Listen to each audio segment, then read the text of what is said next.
morning. Steve Freed in Chicago with the morning grain comments. Well, markets are a little bit better overnight. Beans up about 2 cents at 9.97. Corn up a penny at 4.43. And wheat's up 3 cents at 5.55. Outside markets, dollar's a little bit lower, crude's lower, and gold's a little bit higher. One of the headlines overnight was that China's November retail sales were slower than the previous month and expectations. So again, you're trying to balance the fact that they said they will have more stimulus in 2025 versus consumer demand remains slow.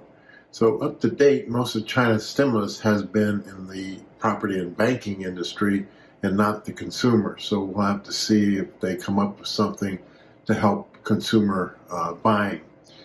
Also, as far as weather is concerned, globally, there's not much issues. Europe, most of the former Soviet Union, India, China, Australia are all good crop conditions.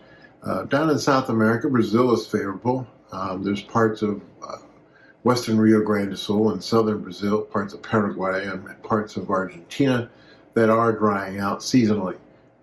The map suggests some showers for those areas in week 2 as we get closer to the end of the month of December, but the debate is whether those showers will actually occur.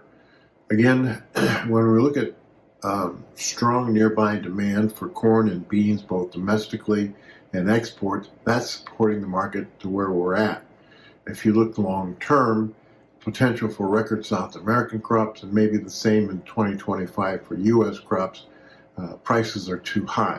So right now we're kind of in a limbo and we're trading mostly sideways because of the uncertainty of what these actual production numbers will be. Wheat market's trying to find some support because of the reduced supply in Russia and also the quality concerns in Europe. But again, most of the buyers of wheat, especially in North Africa, have currency problems and they can't come in and buy as much wheat as they hoped. It was interesting that Egypt offered a loan to GAC, $500 million to buy wheat over the next 5 years. So we'll see how all that plays out, because gas is not the buyer right now. It's the military that's the buyer in Egypt for the wheat.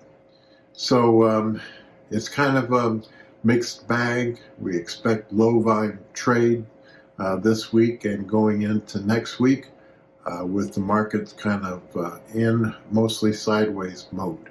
Soybean oil lower overnight because of the concern about palm oil exports.